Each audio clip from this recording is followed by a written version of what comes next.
দীর্ঘদিনের খরা কাটিয়ে পশ্চিমবঙ্গের মুখ্যমন্ত্রী হচ্ছেন কলকাতার বাইরে থেকে আসা মেদিনীপুরের শুভেন্দু অধিকারী।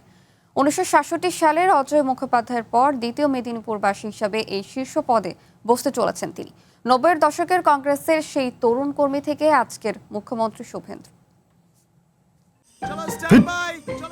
লাইফে কোনো কিছুর গ্যারান্টি নাই, তাই ইন্স্যুরেন্স করুন সিটি ব্যাংকে, কারণ ইন্স্যুরেন্স করলে সিটিতে সুরক্ষা পাবেন নিশ্চিন্তে।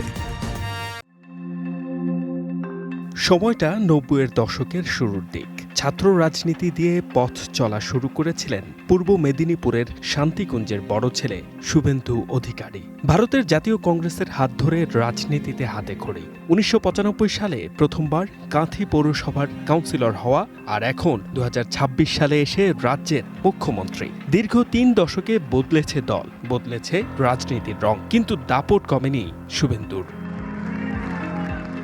শুভেন্দু অধিকারীর রাজনৈতিক ক্যারিয়ারের টার্নিং পয়েন্ট ছিল 2007 সালের নন্দীগ্রাম আন্দোলন। তৎকালীন বাম সরকারের জমি অধিগ্রহণের বিরুদ্ধে লড়াইয়ে মমতা বন্দ্যোপাধ্যায়ের সেনাপতি হয়ে মাঠে নেমেছিলেন তিনি। সেই লড়াই তাঁকে এনে দিয়েছিল বিপুল জনপ্রিয়তা, কিন্তু সাফল্যের সঙ্গেই দানা বাঁধে বিতর্ক। সিআইডি অভিযোগ করে আন্দোলনের সময় মাওবাদীদের হাতে অস্ত্র তুলে দিয়েছিলেন তিনি, যদিও বরাবরই তা অস্বীকার করেছেন শুভেন্দু। তৃণমূলের সময় মন্ত্রী হিসেবে দাপটের সঙ্গে কাজ করেছেন শুভেন্দু। পরিবহন থেকে সেচ, একাধিক দপ্তর সামলেছেন। কিন্তু 2020 সালে ঘটে ছন্দপতন। অভিষেক বন্দ্যোপাধ্যায়ের সঙ্গে ক্ষমতার লড়াই তুঙ্গে উঠলে তৃণমূল ত্যাগ করে যোগ দেন বিজেপিতে। ভারতের কেন্দ্রীয় স্বরাষ্ট্রমন্ত্রী অমিত শাহর হাত ধরে শুরু করেন নতুন ইনিংস। নিজেকে এখনও অমিত শাহর লোক বলতেই বেশি স্বাচ্ছন্দ্য বোধ করেন তিনি।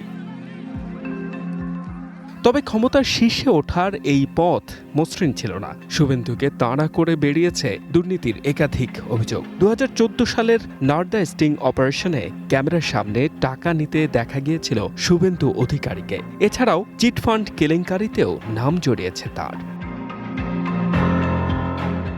ইদানিং সামাজিক মাধ্যমে সেই পুরনো ভিডিওগুলো আবার ভাইরাল হতে শুরু করেছে। পাশাপাশি শুভেন্দুর বিরুদ্ধে কড়া সাম্প্রদায়িক প্রচারের অভিযোগও তুলেছে বিরোধীরা।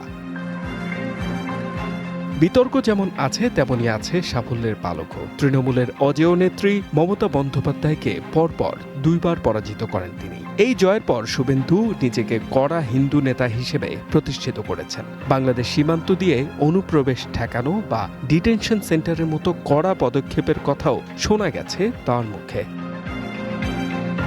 H M Ataullah, one international desk.